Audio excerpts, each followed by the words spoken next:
Hello बच्चों, ये 2025 के चौथे सेट 346 जेबी का दूसरा भाग है। इससे पहले मैं इसके एक भाग बना चुका हूँ। अगर आप उसे देखना चाहते हैं तो उसका लिंक मैं डिस्क्रिप्शन में दे दूंगा, आप लोग चेक कर लीजिएगा।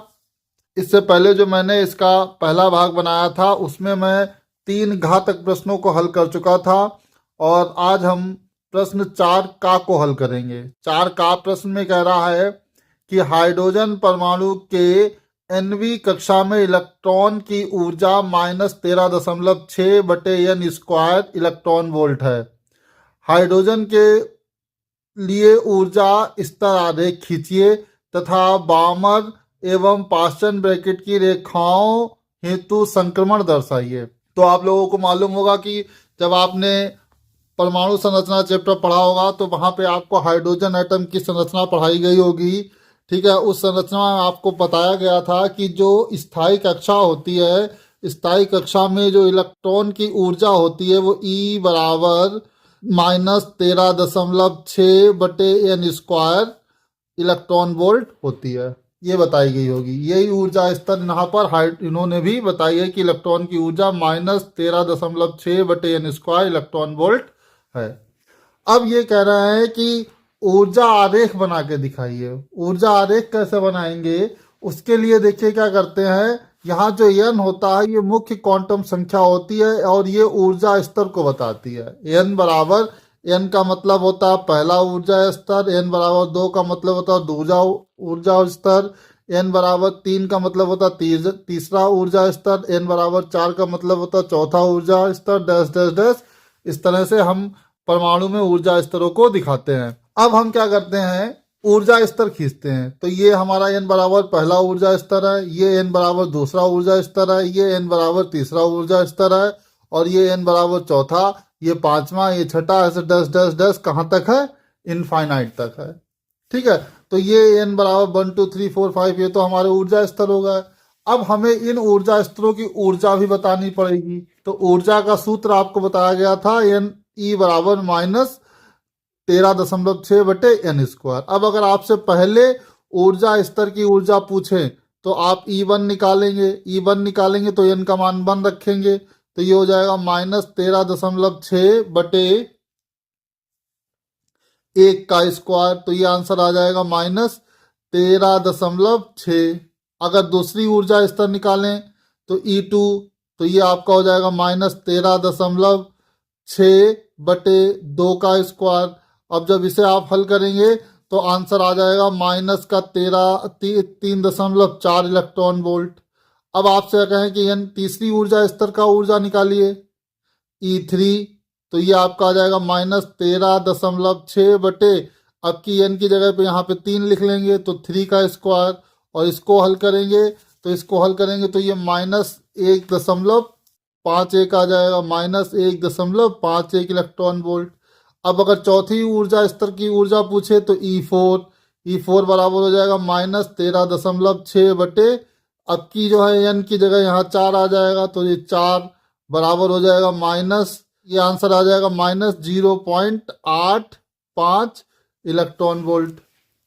ठीक है बच्चों, ऐसे डैश डैश डैश आप सभी की ऊर्जा निकाल सकते हो। तो इस तरह से आप अगर चित्र को देखो तो हमने यहाँ पर ऊर्जा लिखी है। ये ऊर्जा किसमें लिखी है? इलेक्ट्रॉन वोल्ट में।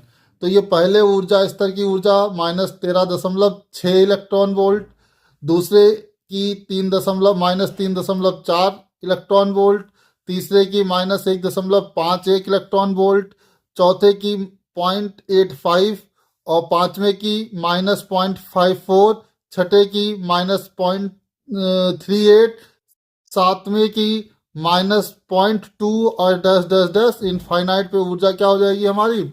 लगभग शून्य हो जाएगी। ठीक है, तो ये जो ऊर्जा स्तर हमने निकाले हैं वो ऊर्जा स्तर मैंने इस फार्मूले को यूज करके निकाले हैं। यहाँ पर हम जब n का मान 1 रखते हैं तो E1 ज्ञात हो जाता है, n का मान 2 रखते हैं तो E2 ज्ञात हो जाता है, n का मान 3 रखते हैं तो E3 ज्ञात हो जाता है, n का मान 4 रखते हैं तो E4 आ जाएगा, E5, E7, E8 ये सारे आप ज्ञात निकाल सकते हो इस सूत्र से। ये सारे आप मान इस सूत्र से निकाल सकते हो और यहाँ लिख सकते हो। इस तरह से आप लिख देंगे तो ये हमने ऊर्जा स्तर बना दिया हाइड्रोजन परमाणु के लिए। यही इसमें प्रश्न में कहा गया था कि हाइड्रोजन परमाणु के लिए ऊर्जा स्तर आरेख खींचिए। अब ये हमने ऊर्जा स्तर आरेख बना दिए थे, ठीक है। n बराबर 1, n बराबर 2, n बराबर 3, n बराबर 4 डैश डैश डैश, और फिर इस पहले ऊर्जा स्तर की ऊर्जा, दूसरे की, तीसरे की, चौथे की, डैश डैश सबकी ऊर्जा लिख दी, तो ये ऊर्जा स्तर आरेख बन गया। अब इसी प्रश्न में आपसे कह रहा है कि बामर और पाषाण श्रेणी की रेखाओं हेतु संक्रमण दर्शाइए। तो अब आपको इसके लिए मालूम होना पाषाण श्रेणी क्या होती है, बामर श्रेणी क्या होती है। तो सबसे पहले आप एग्जाम में लिखेंगे बामर श्रेणी। बामर श्रेणी, तो बामर श्रेणी क्या होती है, सबसे पहले तो ये लिखेंगे, क्या लिखेंगे, जब हाइड्रोजन एटम में इलेक्ट्रॉन उच्च ऊर्जा स्तर n बराबर 3, 4, 5 डैश डैश से n बराबर 2 में संक्रमण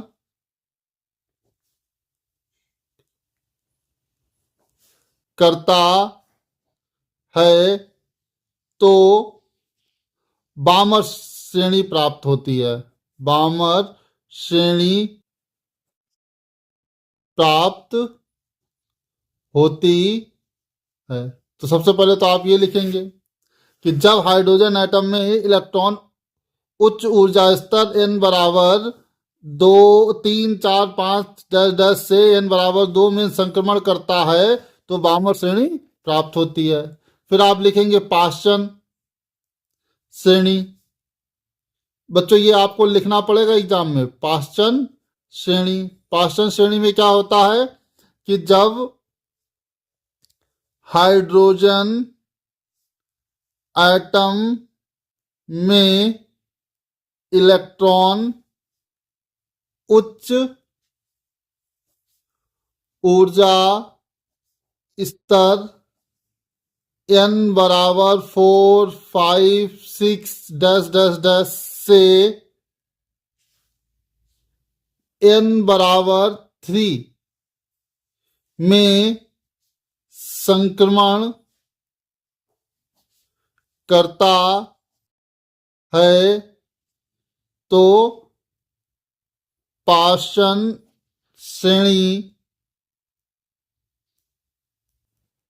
श्रेणी प्राप्त होती है। ये आपको लिख के दिखाना पड़ेगा कि जब हाइड्रोजन एटम में इलेक्ट्रॉन उच्च ऊर्जा स्तर n बराबर 4, 5, 6, 7 डैश डैश से n बराबर 3 में संक्रमण करता है तो पाषाण श्रेणी प्राप्त होती है। अब इसे चित्र में कैसे दिखाएंगे, तो चित्र में दिखाने के लिए क्या करेंगे कि सबसे पहले आपको मालूम है बामर श्रेणी में जो ट्रांजिशन मतलब संक्रमण, ठीक है, संक्रमण जो होता है वो उच्च ऊर्जा स्तर 3, 4, 5 डैश डैश से n बराबर 2 में होता है। तो अगर आप इसमें चित्र में देखो तो ये n बराबर 3 है, 3 से हम 2 में आए, ठीक है। ये n बराबर 4 है, 4 से 2 में आए। ये n बराबर 5 है, 5 से 2 में आए। ये n बराबर 6 है, 6 से 2 में आए। n बराबर 7 है, 7 से 2 में आए। 8 से ऐसे डैश डैश। जब उच्च ऊर्जा स्तर से हम दूसरे ऊर्जा स्तर में आते हैं तो हमें कौन सी श्रेणी मिलती है, बामर श्रेणी मिलती है। तो हमने ये जो ट्रांजिशन है, ये जो स्पेक्ट्रल लाइन है, यहाँ जो हमें उत्सर्जित ऊर्जा की स्पेक्ट्रम मिलेगी वो किस श्रेणी में आएगी, वो बामर श्रेणी में आएगी। और बामर श्रेणी हमें इलेक्ट्रोमैग्नेटिक स्पेक्ट्रम के दृश्य क्षेत्र में प्राप्त होती है। इसी प्रकार पाषाण श्रेणी क्या होती है कि जब हाइड्रोजन एटम में इलेक्ट्रॉन उच्च ऊर्जा स्तर n बराबर 4, 5, 6 डैश डैश से n बराबर 3 में संक्रमण करता है। इलेक्ट्रॉन कहाँ से संक्रमण करता है, 3, 4, 5, 6 से 3 में। तो देखिए इसमें हमने क्या किया है कि ये देखिए 4 है, 4 से 3 में आ रहा है, 5 से 3 में आ रहा है, 6 से 3 में आ रहा है, 7 से 3 में आ रहा है। तो ये जो हमें सीरीज मिलती है, ये जो हमें श्रेणी मिलती है, उसको हम कहते हैं पार्सन श्रेणी। और पार्सन श्रेणी इलेक्ट्रोमैग्नेटिक स्पेक्ट्रम के अवरक्त क्षेत्र में पाई जाती है। तो इस प्रकार से हमने चित्र में जो है बामर और पार्सन श्रेणी दिखा दी है। बामर श्रेणी और पार्सन श्रेणी जो है वो अपने आरेख में दिखा दी है, और बामर और पार्सन श्रेणी होती क्या है वो भी हमने बता दी, और कब प्राप्त होती है वो भी बता दिया है। इस तरह से ये हमारा प्रश्न कंप्लीट हो जाता है। अब अगला प्रश्न है, कह रहा है कि पतले लेंस के लिए लेंस मेकर सूत्र व्युत्पन्न कीजिए। लेंस पदार्थ के अपवर्तनांक तथा वक्र पृष्ठों की त्रिज्याओं का लेंस की फोकस दूरी पर प्रभाव का उल्लेख कीजिए। तो बच्चों, मैंने आपको बताया था कि ये बहुत इंपॉर्टेंट प्रश्न है कि पतले लेंस के लिए लेंस मेकर सूत्र की व्युत्पत्ति कीजिए। और ये प्रश्न 2025 के ही जो अभी पिछला सेट था JU उसमें भी पूछा गया था, तो मैंने वहां पे पढ़ाया था, तो इसलिए मैं ये वाला प्रश्न आपको नहीं कराऊंगा। आप लोग उस वीडियो को देख लीजिएगा। उस वीडियो की मैं डिटेल आपको बता देता हूं। उस वीडियो की डिटेल है पार्ट 2 346 JU अनसॉल्व पेपर 2025, और प्रश्न नंबर होगा 4 आज्ञा। तो आप लोग जो है उस वीडियो को देख लीजिएगा, डिस्क्रिप्शन में मैं उसका लिंक दे दूंगा। और ये प्रश्न आप लोग अब होमवर्क में हमें करके दिखाएंगे कि पतले लेंस के लिए लेंस मेकर सूत्र क्या होता है। आप लोग होमवर्क में करिएगा। और जो है अब इसी प्रश्न में आगे कह रहा है कि लेंस पदार्थ के अपवर्तनांक तथा वक्र पृष्ठों की वक्रता त्रिज्याओं का लेंस के फोकस दूरी पर प्रभाव का उल्लेख कीजिए। तो सबसे पहले आप लेंस मेकर फार्मूला निकालेंगे। तो लेंस मेकर फार्मूला क्या होता है? लेंस मेकर सूत्र क्या होता है? आप डेरिवेशन करेंगे 1/f बराबर n-1 1/r1 - 1/r2। जब ये डेरिवेशन कर लेंगे तो आपको पता है कि यहाँ पे n जो है वो अपवर्तनांक होता है, और r जो है वो लेंस की वक्रता त्रिज्या होती है। लेंस में 2 पृष्ठ होते हैं, एक ये और एक ये, ठीक है। तो इस पृष्ठ की त्रिज्या जो है, इस वाले पृष्ठ की त्रिज्या r1 होती है, और इस वाले पृष्ठ की त्रिज्या r2 होती है, ठीक है बच्चों।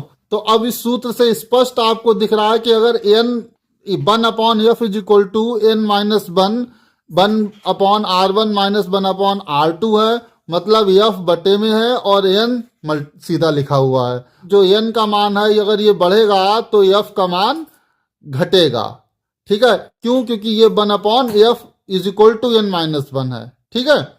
रेसिप्रोकल उल्टा रिलेशन है, ये 1/f है और ये n-1 है। तो पहला आप क्या लिख देंगे? नंबर एक आप लिख देंगे कि लेंस के पदार्थ का अपवर्तनांक अधिक होने पर फोकस दूरी घटती है, ठीक है। पहले पॉइंट आप क्या लिखेंगे कि लेंस के पदार्थ का अपवर्तनांक बढ़ने पर फोकस दूरी घटती है। दूसरे पॉइंट में आप क्या लिखेंगे? दूसरे में लिखेंगे, देखिए यहां पे भी ये 1/f है और यहां पर भी 1/r है, ठीक है। तो ये भी उल्टा है और ये भी उल्टा है, ये भी 1/f है और ये भी 1/r है, ठीक है। तो इसका मतलब क्या हुआ कि अगर r का मान बढ़ाएंगे तो f का मान भी बढ़ेगा। तो क्या लिख देंगे कि लेंस के पृष्ठों की वक्रता त्रिज्या बढ़ाने पर फोकस दूरी बढ़ती है। तो इस तरह से हम पहले इस सूत्र को ज्ञात करेंगे। ये जो सूत्र है 1/f = n-1 1/r1 - r2। फिर उसके बाद हम लिखेंगे कि लेंस के पदार्थ का अपवर्तनांक अधिक होने पर फोकस दूरी घटती है, मतलब। और दूसरा पॉइंट लिखेंगे, लेंस के पृष्ठों की वक्रता त्रिज्या बढ़ाने पर फोकस दूरी बढ़ती है। ठीक है, तो इस तरह से हमने लेंस की फोकस दूरी पर वक्रता त्रिज्या और अपवर्तनांक का प्रभाव भी बता दिया, और साथ ही साथ लेंस मेकर सूत्र भी बता दिया। इसका डेरिवेशन आप देख लेंगे, जो मैं वीडियो का लिंक दूंगा उसमें मिल जाएगा डेरिवेशन, क्योंकि ये 2025 के 346 जेयू सेट में आया था। ठीक है, अब इसमें जो है अगला प्रश्न कह रहा है कि विद्युत परिपथ संबंधी किरचॉफ का नियम लिखिए। अब ये जो विद्युत परिपथ का ये जो किरचॉफ का नियम है विद्युत परिपथ के संबंध में, ये प्रश्न बहुत इंपॉर्टेंट है, और ये प्रश्न भी 2025 में आया था। ठीक है, और सेट था जेटी। सेट कौन सा था? जेटी। तो उस प्रश्न में हमने आपको विद्युत परिपथ संबंधी किरचॉफ के नियम का एक डिटेल्ड समझा के एनालिसिस किया था, बहुत अच्छे से समझाया था। तो अगर आप किरचॉफ के नियम पढ़ना चाहते हैं तो उस वीडियो को देख लीजिएगा। उस वीडियो का लिंक मैं डिस्क्रिप्शन में दे दूंगा, और वो पार्ट 3 2025 जेटी सेट है, और प्रश्न नंबर है 5। मैंने अपने चैनल पर जितने भी प्रश्न पत्र हल कराए हैं, हर साल के हर प्रश्न पत्र के मैंने प्लेलिस्ट बना दी है। आप लोग चैनल पर विजिट करके उस प्लेलिस्ट को देख लो। ठीक है, और यूपी बोर्ड में अनसॉल्व पेपर सॉल्व करने से आपके नंबर बहुत अच्छे आएंगे, क्योंकि क्वेश्चन लगभग रिपीट हो जाते हैं। नहीं तो ये भी है कि जो न्यूमेरिकल वगैरह कंसेप्चुअल क्वेश्चन आते हैं वो रिपीट नहीं होते हैं, तो उनका मेथड लगभग एक जैसा होता है। तो आप लोग जो है अनसॉल्व पेपर जरूर हल करिए, और जो हम अभी तक करा चुके हैं उसकी मैंने प्लेलिस्ट बनाई है। गुरु चैनल पे जाइए, विजिट कीजिए, और जब आप प्लेलिस्ट देखेंगे तो आपको सभी प्रश्न पत्रों की अलग अलग प्लेलिस्ट मिल जाएगी। ठीक है, तो ये जो हमारा 4 गा प्रश्न है, इसमें किरचॉफ के नियम का तो मैं वीडियो का लिंक दे दूंगा, वो आप देख लीजिएगा। लेकिन इसमें साथ में एक न्यूमेरिकल जोड़ा है, ये बहुत ही अच्छा न्यूमेरिकल है कि दिए गए संतुलित व्हीटस्टोन सेतु में बिंदु बी बा डी पर विभव तथा धारा I1 व I2 का मान ज्ञात कीजिए। तो ये एक चित्र दे रखा है बच्चों। इस चित्र में आप लोगों को दिख रहा होगा कि ये एक व्हीटस्टोन ब्रिज बन गया है। इसमें 4 प्रतिरोध जुड़े हैं और बीच में एक धारामापी लगा हुआ है, और प्रश्न में ही कह रहा है कि ये जो व्हीटस्टोन ब्रिज है ये संतुलित व्हीटस्टोन ब्रिज है। संतुलित व्हीटस्टोन ब्रिज होने के कारण क्या होगा कि ये जो बीच में धारामापी लगा है, या जो बीच में ये जो विकर्ण है BD, इसमें कोई भी धारा प्रवाहित नहीं हो रही होगी। अब हम क्या करते हैं, हम मान लेते हैं कि ये जो सेल है इससे जो है I धारा निकल रही है, और यहाँ पर इस वाली भुजा में I1 धारा चली जाती है, और इस वाली भुजा में I2 धारा चली जाती है। इधर फिर I1 धारा आ जाती है, और इधर फिर I2 धारा चली जाती है। और चित्र में आपको साफ साफ दिख रहा है कि बिंदु बिंदु C को भू संपर्कित किया गया है। तो हम सबसे पहले क्या लिखेंगे, चित्र में स्पष्ट है कि चित्र से स्पष्ट है कि बिंदु C भू संपर्कित है, अतः बिंदु C का जो विभव होगा वो 0 होगा, BC बराबर 0। अब हम क्या करते हैं, अब हम जो है पहले इस परिपथ का तुल्य प्रतिरोध निकालते हैं।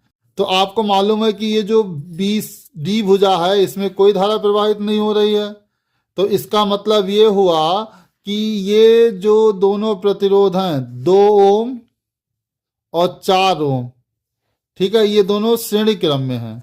तो हम पहले क्या लिखेंगे कि 2 ओम बा 4 ओम श्रेणी क्रम में है, श्रेणी क्रम में है। तो इनका तुल्य प्रतिरोध मान लेते हैं R1 बराबर हो जाएगा, श्रेणी क्रम में सीधे सीधे जुड़ जाता है, 2 + 4 मतलब 6 ओम। और ये जो 2 ओम और 6 ओम, 3 ओम और 6 ओम है, ये भी श्रेणी क्रम में है। 3 ओम बा 6 ओम श्रेणी क्रम में है।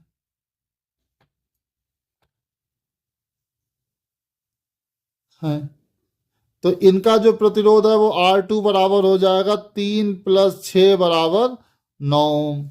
अब ये जो चित्र है वो चित्र पता कैसे हो जाएगा, अब ये दोनों मिलके 2 और 4 ये तो 6 हो गया, और 3 और 6 मिलके 9 हो गया। मतलब ये जो अब हमारा चित्र है वो चित्र इस तरह से हो जाएगा। ये हमारा हो गया 2 और 4 6 ओम, और ये जो हमारा जो है 3 और 6 मिलके हो गया ये 9 ओम। ठीक है, और यहाँ एक सेल जुड़ा हुआ है, इस सेल के साथ आंतरिक प्रतिरोध है 0.4 ओम। ये हमारा इस तरह से हो जाएगा चित्र।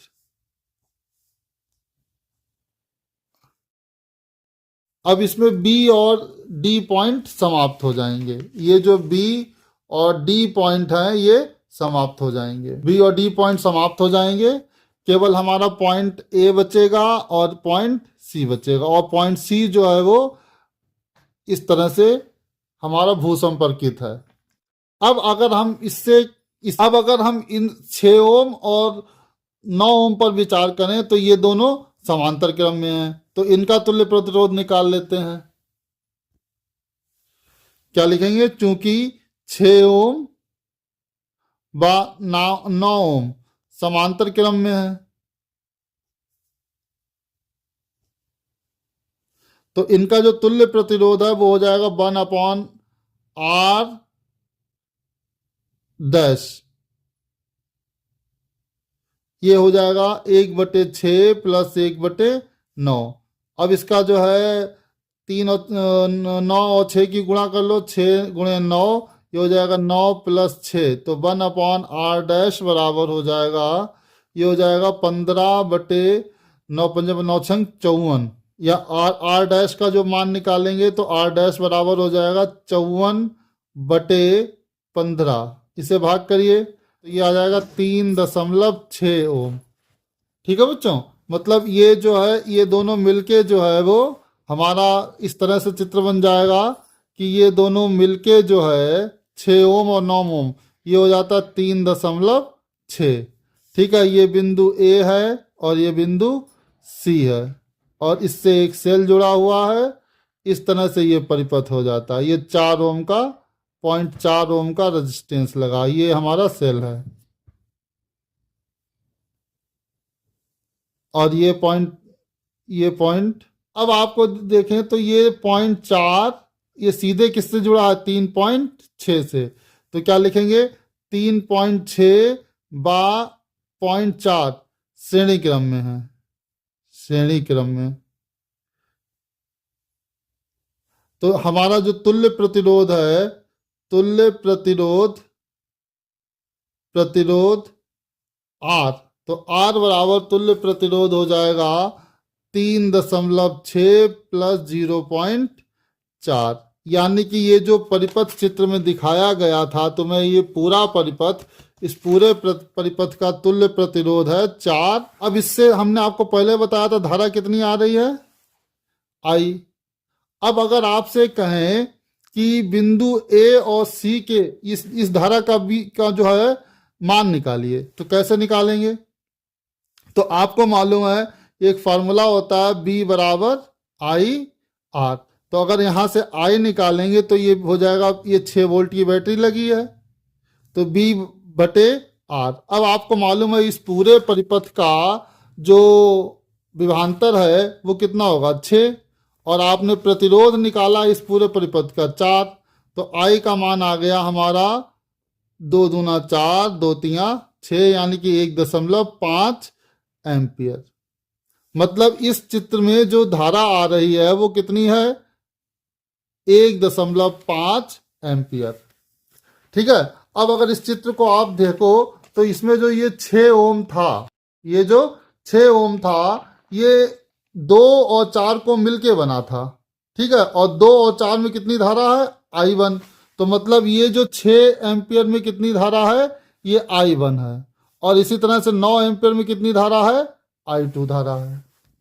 ठीक है, तो अब अगर आपसे कहा जाए कि जो है I1 का मान ज्ञात कीजिए, तो इसके लिए क्या करेंगे, पहले हम ए और सी के बीच विभांतर निकालते हैं। बिंदु ए बा सी के बीच विभवांतर क्या होगा, बी ए माइनस बी सी बराबर आई आर। अब बिंदु ए और सी के बीच विभवांतर पूछ रहा है, तो यही तो बिंदु ए है और ये बिंदु सी है, तो इसमें धारा कितनी जा रही है, यहां से आई। ठीक है, और आई का मान हमने कितना निकाला है, ये यही तो बिंदु ए और सी है। इस ए और सी के बीच जो है विभवांतर हमें ज्ञात करना है, तो यहां पर जो धारा वो कितनी जा रही है, आई। यहां धारा कितनी है, आई, मतलब ए और सी के बीच धारा कितनी है, आई। तो हमारा आई धारा है, तो आई का मान तो हमने निकाला 1.5, तो हम आई का तो मान लिख देंगे यहां पर, आई का मान लिख देंगे हम यहां पर 1.5। अब बात आती है कि आर, आर कितना, प्रतिरोध कितना निकाला जाएगा। तो आप अगर देखें, ध्यान दें, तो आपको साफ साफ दिख रहा है ए और सी के बीच जो प्रतिरोध है वो 3.6 ओम है। तो हम ए और सी के बीच जो प्रतिरोध है, आप अगर यहाँ पे देखेंगे तो आपको लगेगा प्रतिरोध आर कितना होना चाहिए, 4 ओम, लेकिन हम 4 ओम नहीं लेंगे, हम बात कर रहे हैं ए और सी के बीच विभवांतर। तो ए और सी के बीच विभवांतर है 3.6 ओम, तो हम यहाँ पे लिखेंगे आर की जगह पर 3.6 ओम। ठीक है, तो अब हम इसकी मल्टीप्लाई करते हैं, तो ये आ जाएगा 5.40 वोल्ट। मतलब ए और सी के बीच का जो विभवांतर है वो है 5.4 वोल्ट।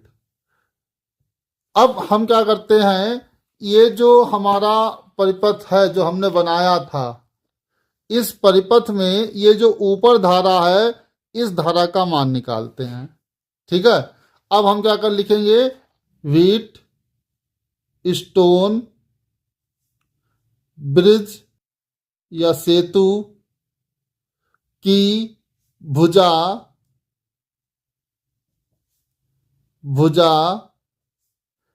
ए बी सी में धारा। अब व्हीट स्टोन सेतु कौन सा है, ये आपके सामने बना हुआ है, इसमें भुजा कौन सी है, ए बी सी, इसमें धारा कितनी है, आई। तो I1, तो I1 का मान कैसे निकालेंगे, I1 बराबर हो जाएगा हमारा B/R। अब आप जो है ये जो ऊपर वाली ए बी सी भुजा है इसका प्रतिरोध है 2 और 4 6, तो प्रतिरोध तो हम लिख देंगे 6, और यहां से यहां तक का जो वोल्टेज है वो अभी हमने निकाला था 0.454, तो यहां पे हम लिख देंगे 0.54। तो जब हम भाग करेंगे तो हमारा I1 आ जाएगा 0.6954, 0.9 एम्पियर। तो इस तरह से हमने क्या कर दिया, I1 का मान निकाल दिया। अब हम व्हीट स्टोन की जो है ए डी सी भुजा में धारा निकालें। हम क्या निकालेंगे, व्हीट स्टोन की भुजा, व्हीट स्टोन सेतु की भुजा ए डी सी में धारा। अब आप देखिए ए डी सी में कितनी धारा आ रही है, I2, तो हम क्या निकालेंगे, I2 बराबर क्या होगा, B/R बराबर। अब ये जो भुजा है वो ए से सी तक की तो है, तो ए और सी के बीच हमने वोल्टेज निकाला था 5.4, और प्रतिरोध, इस भुजा में प्रतिरोध कितना, 3 ये 6 ये, तो 9, इसे भाग करेंगे जो है 9 × 54, 0.6 एम्पियर। ये हमारा दूसरा आंसर आ गया।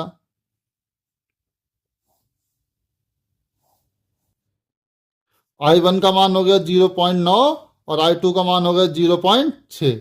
अब इस प्रश्न में बी और डी पर विभव और पूछा है। तो आपको मालूम है कि ये जो व्हीट स्टोन सेतु है ये संतुलित अवस्था में है। तो हम क्या लिखेंगे, चूंकि व्हीट स्टोन सेतु संतुलित अवस्था में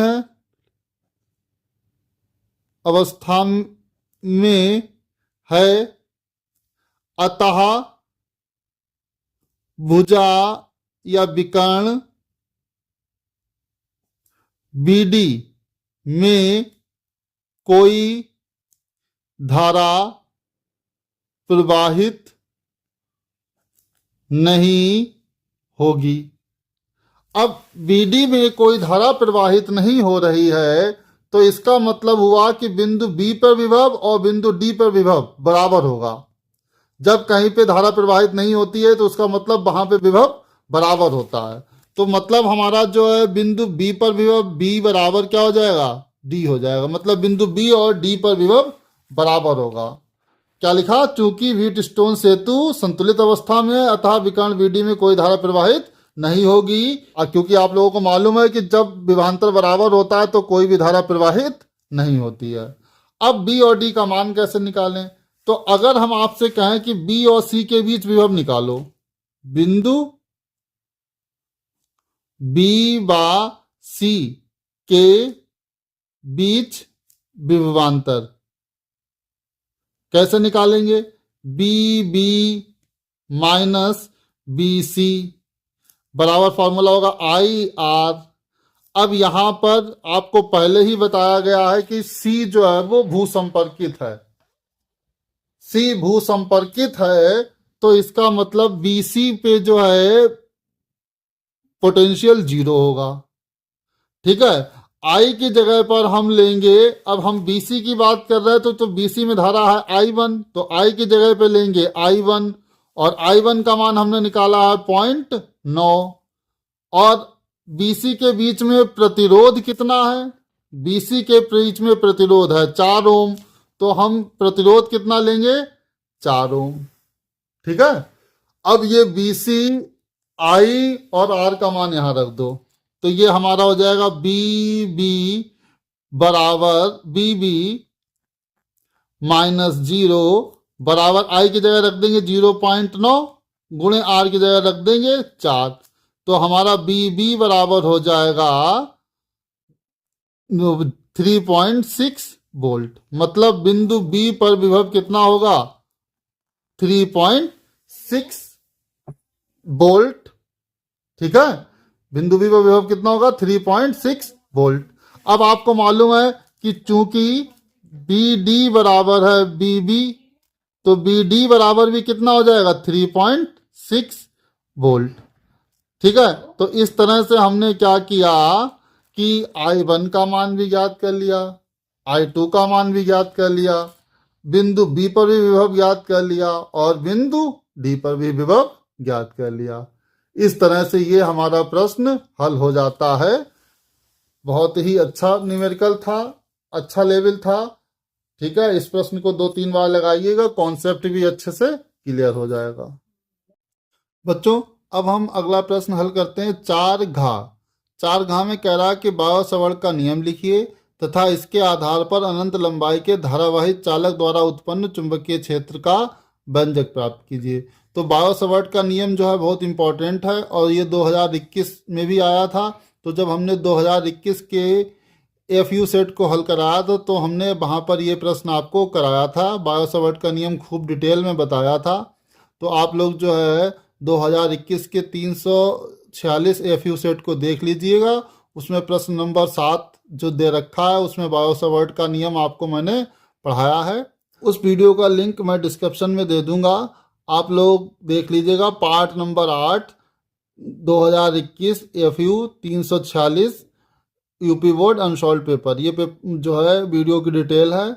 अब इसी में कह रहा है कि इसके आधार पर, किसके आधार पर, बायो-सवर्त के नियम के आधार पर अनंत लंबाई के धारावाही चालक द्वारा उत्पन्न चुंबकीय क्षेत्र का व्यंजक प्राप्त कीजिए। तो इसके लिए आप जो है आप हेडिंग डालेंगे धारावाही चालक के कारण चुंबकीय क्षेत्र। तो हम इसमें डेरिवेशन करेंगे धारावाही चालक के कारण उत्पन्न चुंबकीय क्षेत्र। तो सबसे पहले हम क्या करते हैं, हम मान लेते हैं कि एक कोई धारावाही चालक तार है ए एक्स वाई, ठीक है। इस धारावाही चालक तार में मान लेते हैं आई धारा प्रवाहित हो रही है। इस चालक तार से स्मॉल आर दूरी पर कोई एक बिंदु है, बिंदु पर हमें चुंबकीय क्षेत्र ज्ञात करना है, ठीक है। ये बिंदु हमने मान लिया क्या है, पी है, और इस बिंदु पी पर हमें चुंबकीय क्षेत्र ज्ञात करना है। तो सबसे पहले हम क्या करते हैं, जो ये धारावाही चालक तार है एक्स वाई, इसके सिरों को बिंदु पी से मिलाते हैं। तो इस तरह से हम एक सिरे को बिंदु पी से मिला देते हैं और मान लेते हैं कि ये जो कोण है ये हमारा है फाई 1।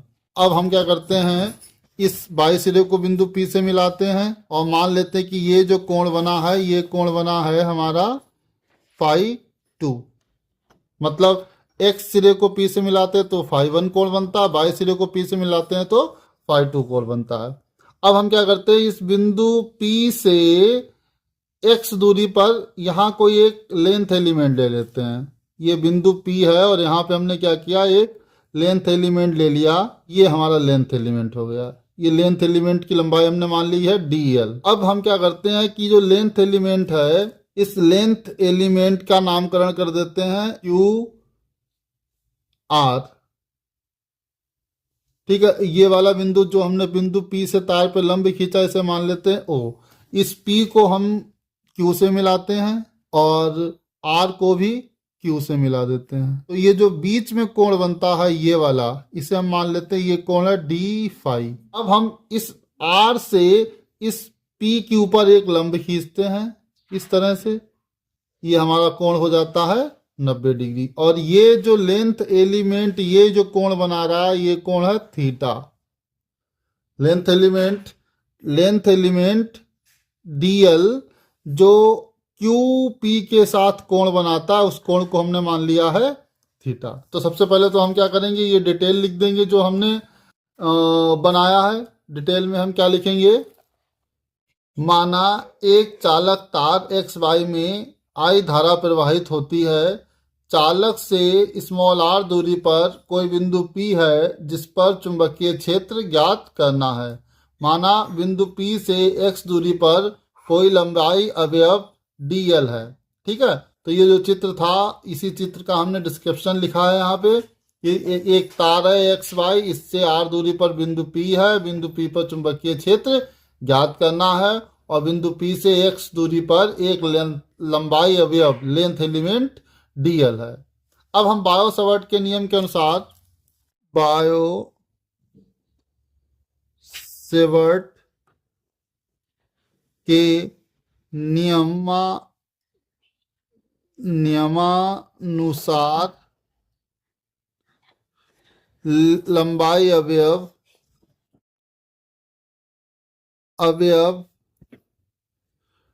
dl के कारण बिंदु P पर चुंबकीय क्षेत्र। तो आप लोगों ने बायो सावर्ट का नियम पढ़ा होगा, dB लंबाई अवयव के कारण जो चुंबकीय क्षेत्र होता है, वहां लिखते हैं डेल्टा B, हमने यहाँ लिखा dB अवकलन के रूप में। dB बराबर μ0/4 पाई I dl साइन थीटा बटे r²। इसे हम समीकरण 1 मानकर रोक देते हैं। ये बायो सावर्ट का नियम हमने लिख दिया, बस डेल्टा की जगह पे d बना दिया। d इसलिए बना दिया क्योंकि हम यहाँ पे बहुत सूक्ष्म अवयव लिख के चले हैं और अवकलन के रूप में हम इसे कर रहे हैं, ठीक है। तो इसे हम समीकरण 1 मानकर रोक देते हैं। अब हम क्या करते हैं, हम इस dl और थीटा इन दोनों का मान निकालने की कोशिश करते हैं। तो इसके लिए हम क्या करेंगे, तो आप अगर चित्र में देखिए तो आपको दिख रहा होगा बच्चों। अब हम थोड़ा सा आपको चित्र में एक बात और बता दें कि जो है ये जो Q और R ये बिंदु जो है वो बहुत पास पास हैं। इतने पास पास हैं कि जो PQ की जो डिस्टेंस है वो लगभग बराबर है आर पी की डिस्टेंस। ये लगभग जो है क्या है, बराबर है। क्यों? क्योंकि ये P और R एक दूसरे के अति समीप हैं। चूंकि P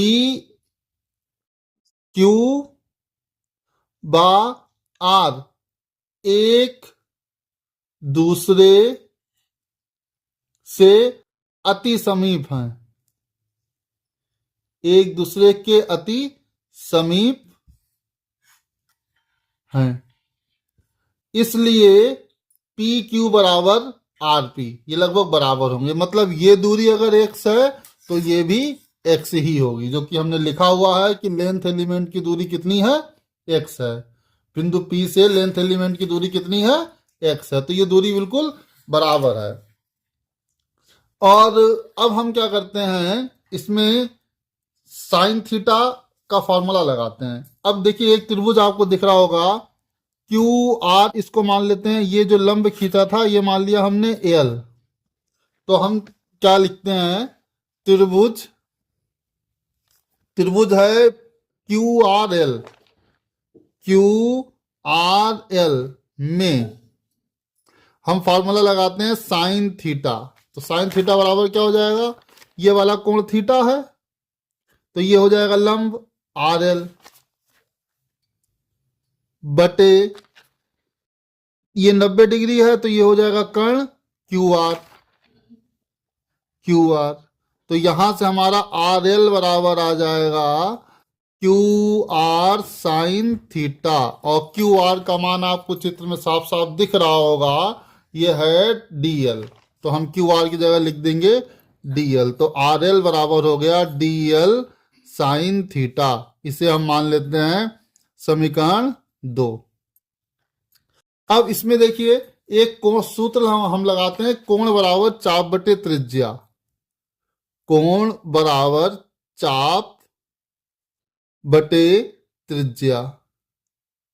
इसके लिए क्या करेंगे, हम कोण ले लेते हैं, ये जो हमने आपको दिखाया था कि ये Q और R जो ये कोण बना रहे हैं, इस कोण को हम कहते हैं डी फाई। क्या कहते हैं, डी फाई बराबर, ये जो कोण है ये चाप बना रहा है आर एल, ये यहां से आर एल, ये हमारा चाप हो गया, लगभग चाप मान लेते हैं इसे आर एल बटे त्रिज्या, त्रिज्या यहां से नापेंगे आर से पी या एल से पी। तो हम बता चुके हैं आर से एल और एल से पी दोनों दूरियां बराबर हैं, और इसे हमने मान रखा है एक्स लगभग।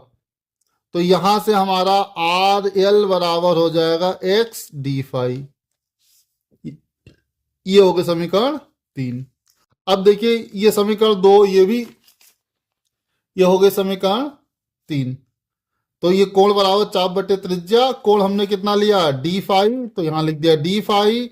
ये हमने दूरी ले रखी है आर से पी तक, तो ये हो गई आर एल, आर दूरी, ये जो चाप है ये चाप हमारा है आर एल, तो चाप हो गया आर एल, और हमने दूरी ले रखी है ये एक्स, तो हमने यहां लिख दिया एक्स। तो आर एल बराबर हो गया एक्स डी फाई।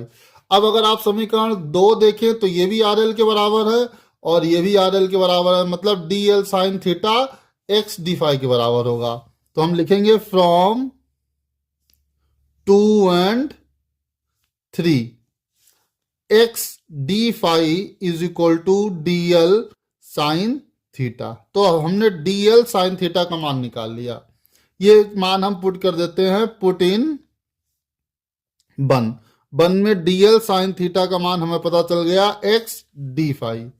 अब हम क्या जो समीकरण 1 में पुट करेंगे ये, तो समीकरण 1 में जब पुट करेंगे तो ये हमारा डी बी बराबर हो जाएगा म्यू 0 बटे 4 पाई आई, और डीएल की जगह पे क्या लिखेंगे, ये जो डीएल लिखा है इस डीएल की जगह पे हम लिखेंगे X D phi, X D phi divide by R square. ये तो ऐसे ही रहेगा। एक बच्चों यहाँ पे मैंने मिस्टेक कर दी छोटी सी, बच्चों यहाँ पे बच्चों हमने एक मिस्टेक कर दी छोटी सी।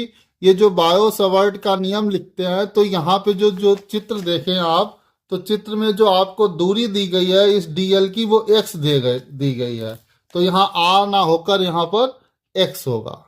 ये क्या होगा? x होगा। ठीक है, तो यहाँ पर भी ये क्या आएगा? x आएगा। तो x से एक x कट जाएगा, तो ये डी बी बराबर हो जाएगा mu 0/4 pi I D phi बटे x। अब हम लोग क्या करते हैं, ये जो चित्र दे रखा है इसमें जो है x का मान निकालने की कोशिश करते हैं।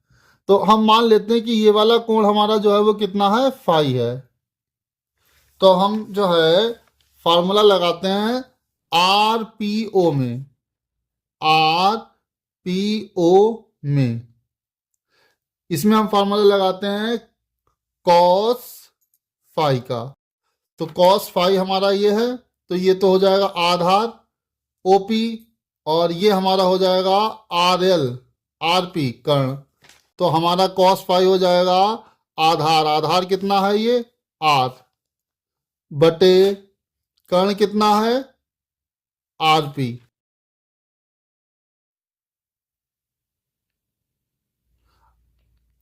कॉस फाई बराबर आर बटे आर पी का मान कितना हमने तुम्हें बताया है?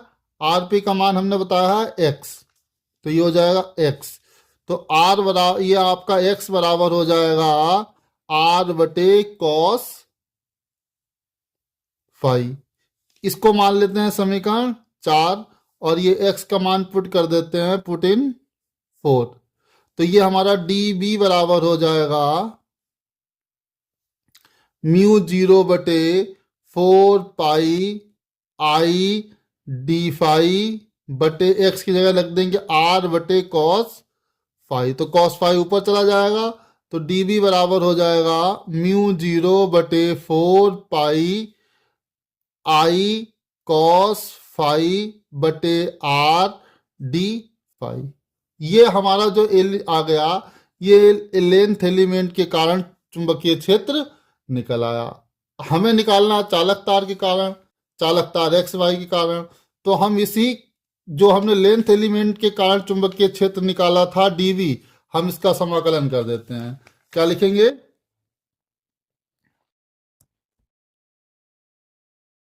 चालक तार के कारण चुंबकीय क्षेत्र बी बराबर, क्या करेंगे? ये जो लेंथ एलिमेंट के कारण, छोटे भाग के कारण हमने क्या किया?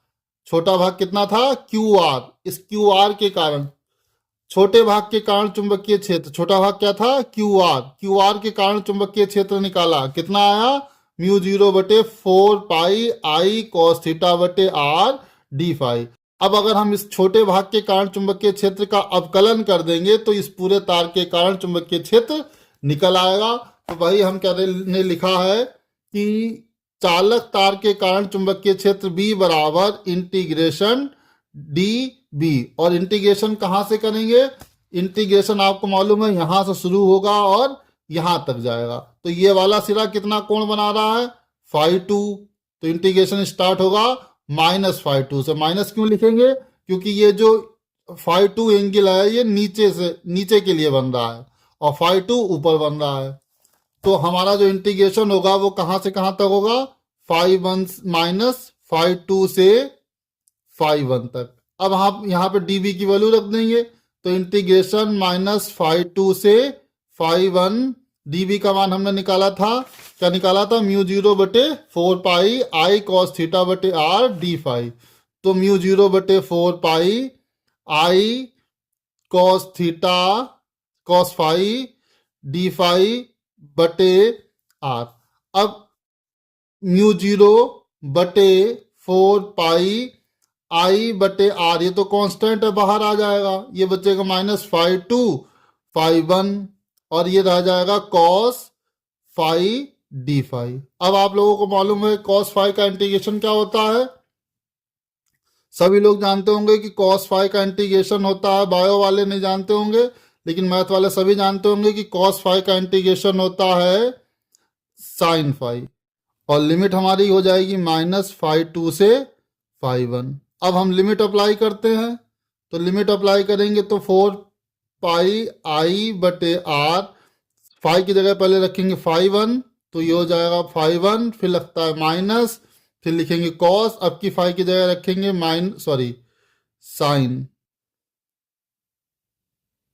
साइन, अब की हम 5 की जगह रखेंगे -5 2, तो μ0/4 पाई i/r, ये हो गया sin 5 1, अच्छा साइन ये लिखा है sin -5 2, तो आप इसको लिख सकते हो -sin 5 2, तो ये साइन साइन माइनस का माइनस प्लस हो जाएगा और ये हो जाएगा sin 5 2। तो ये जो हमने चुंबकीय क्षेत्र निकाल दिया है किसके कारण, चालक तार के कारण। तो यहां पर एक और गलती हो गई। क्या गलती हो गई कि ये कह रहे थे कि प्रश्न में कहा था कि अनंत, इसके आधार पर अनंत लंबाई के धारावाही चालक के कारण। अब इन्होंने कह रखा अनंत लंबाई के धारावाही चालक के कारण। ये चालक हमारा एक्स वाई अनंत तो है नहीं, तो ये तो डेरिवेशन गलत हो गया। क्यों बच्चों, गलत हो गया? नहीं गलत हुआ, इसको ऐसे ही किया जाएगा। अब देखो हम आगे क्या करते हैं। अब जैसे कि हम उसी चित्र को फिर से आपको बना के दिखा रहे हैं कि ये हमारा चालक तार था एक्स वाई, इससे आर दूरी पर एक बिंदु था पी, यहां चुंबकीय क्षेत्र निकालना था। ठीक है, हमने इसको मिलाया और बताया कि ये कोण था 5 1, इसको मिलाया, ये कोण बताया तुम्हें 5 2, ये तो बताया था। अब अगर हमें ये बताइए, अगर ये तार जो है वो क्या हो जाए, अनंत लंबाई का हो जाए, अनंत लंबाई हो जाए तो ये तार सीधा चलता चला जाएगा ऐसे ही, डैश डैश डैश, ये तार जो है वो ऐसे ही चलता चला जाएगा अनंत तक। तो ये वाली जो भुजा है ये भी क्या हो जाएगी, सीधी सीधी अनंत तक चलती चली जाएगी, ऐसे सीधी जो है अनंत तक चलती चली जाएगी। तो अब जो है ये जो लाइन है, इस लाइन के साथ जो इसका जो कोण बनेगा वो कितना होगा, ये होगा 90 डिग्री। मतलब जब ये तार अनंत लंबाई तक जाएगा तो फाई जो मान है, φ1 का मान, इसका मान हो जाएगा 90 डिग्री। इसी तरह से इसके नीचे भी अगर मान लो ये तार जो है अनंत तक चलता चला जा रहा है, तो ये जो लाइन तुमने मिलाई थी ये भी क्या होगी, अनंत तक चलती चली जाएगी ऐसे ही। तो ये जो φ2 बनेगा, ये φ2 भी क्या हो जाएगा, ये भी तुम्हारा 90 डिग्री हो जाएगा यहाँ पे। ये जो φ2 जो यहाँ पे बन रहा था इतना सा ये कोण, अब ये φ2 हमारा पूरा यहाँ से यहाँ तक का ये भुजा और ये भुजा, ये कोण कितना हो जाएगा, 90 डिग्री हो जाएगा, जैसे कि ये हुआ। तो ये चित्र आपको एग्जाम में बनाने की जरूरत नहीं है, इसे मत बनाइएगा। बस आप केवल क्या लिख दीजिएगा कि यदि चालक की लंबाई अनंत है तो φ1 और φ2 दोनों के दोनों 90 डिग्री हो जाते हैं। बस इतना लिख दीजिएगा, चित्र मत बनाइएगा, तुम्हारा भला हो जाएगा, तुम्हारा एक भी नंबर नहीं कटेगा बच्चों। तो b बराबर हमारा हो जाएगा μ0/4 पाई i/r, और ब्रैकेट में साइन फाई की जगह पे 90 प्लस φ2 की जगह पर साइन 90, साइन 90 का मान होता है 1 और साइन 90 का मान होता है 1, तो 1 और 1 हो जाएगा 2, μ0 हो जाएगा 4 पाई i/r गुणे 2, 2 से 2 कट जाएगा, तो b बराबर हो जाएगा μ0 ये 2 दूना 4 कट गया 2 पाई i/r। इस तरह से ये अनंत लंबाई के कारण चुंबकीय क्षेत्र हमने ज्ञात कर दिया था। ये चित्र आप एग्जाम में मत बनाइएगा, मैंने केवल आपको समझाने के लिए बनाया था कि जब चालक की लंबाई अनंत होती है तो φ1 और φ2 दोनों का मान 90 डिग्री होता है। तो आशा करते हैं बच्चों आपको ये प्रश्न समझ में आया होगा। अगर वीडियो अच्छा लगा हो और अच्छा लग रहा है तो वीडियो को लाइक कर दो और अपने दोस्तों को भी शेयर कर दो, जिससे कि तुम और तुम्हारा दोस्त दोनों पास हो जाओ और अगली कक्षा में पहुंच जाओ, सीधे इंटर कॉलेज से डिग्री कॉलेज में पहुंच जाओ। अब इसमें हमारा अगला प्रश्न है, अगला प्रश्न है चार अज्ञा, चार ज्ञा। इसमें कह रहा है कि श्रेणीबद्ध LCR अनुनादी परिपथ की व्याख्या कीजिए। ठीक है, अब ये भी बहुत इंपॉर्टेंट प्रश्न है। तो इस प्रश्न को हल करने के लिए आप हेडिंग डालेंगे श्रेणी अनुनादी परिपथ। श्रेणी अनुनादी परिपथ क्या है कि वह परिपथ जिसमें LC तथा R श्रेणी क्रम में जुड़े होते हैं तथा इसमें प्रतिरोध वोल्टेज की आवृत्ति परिपथ की स्वाभाविक आवृत्ति के बराबर होती है, कामा श्रेणी अनुनादी परिपथ कहलाता है। इसमें वोल्टेज तथा धारा समान कला में होती है। ये मैंने परिपथ का चित्र बनाया, ये कुंडली लगी है, ये संधारित्र लगा है, ये प्रतिरोध लगा है। कुंडली का प्रेरकत्व L है, संधारित्र की धारिता C है, प्रतिरोध का प्रतिरोध R है, और यहाँ हमने अपनी सप्लाई लगाई है AC मेंस, जिसका समीकरण होता है B बराबर B0 साइन ओमेगा T। ये जो परिपथ होता है इसे LCR सर्किट बोलते हैं। इस LCR परिपथ में जो प्रतिबाधा का सूत्र होता है, आप लोगों ने LCR सर्किट जब पढ़ा होगा तो पढ़ाया गया होगा Z बराबर under root R square plus XL minus X2 का होल स्क्वायर। असल में यहाँ पे जो चिन्ह होता है ये डिफरेंस का होता है, मतलब जो बड़ा होगा उसको घटाया जाएगा। ठीक है, और यहाँ पे XL का मान आप लोगों को मालूम है कि ये होता है ओमेगा L, और XC का मान होता है 1 ओमेगा C। तो हमने XL और XC का मान यहाँ पर रख दिया है। ठीक है, और आप लोगों को ये भी मालूम होगा कि LCR परिपथ में जो कलांतर होता है tan फाई, ये होता है XL माइनस XC बटे R। जब LCR सर्किट पढ़ते हैं तो वहां पर ये सब पढ़ाया जाता है। अब आगे क्या होता है कि जो आप लोगों को मालूम है कि अनुनादी परिपथ में जो कलांतर होता है वो शून्य होता है। कलांतर क्या होता है? शून्य होता है। कलांतर का सूत्र अभी हमने क्या बताया था आप लोगों को? tan फाई बराबर XL माइनस XC बटे R। तो अगर फाई का मान शून्य करना है तो ये पूरा नंबर शून्य होना चाहिए, और ये शून्य कब होगा? जब XL बराबर किसके होगा? XC के। जब ये दोनों बराबर होंगे तो ये कट जाएगा, तो ये tan फाई बराबर हमारा आ जाएगा 0 बटे R। तो ये हो जाएगा 0, मतलब फाई बराबर क्या हो जाएगा? 0। ठीक है, यही मैं समझाना चाहता कि अगर कलांतर 0 है तो XL और XC का मान बराबर होता है।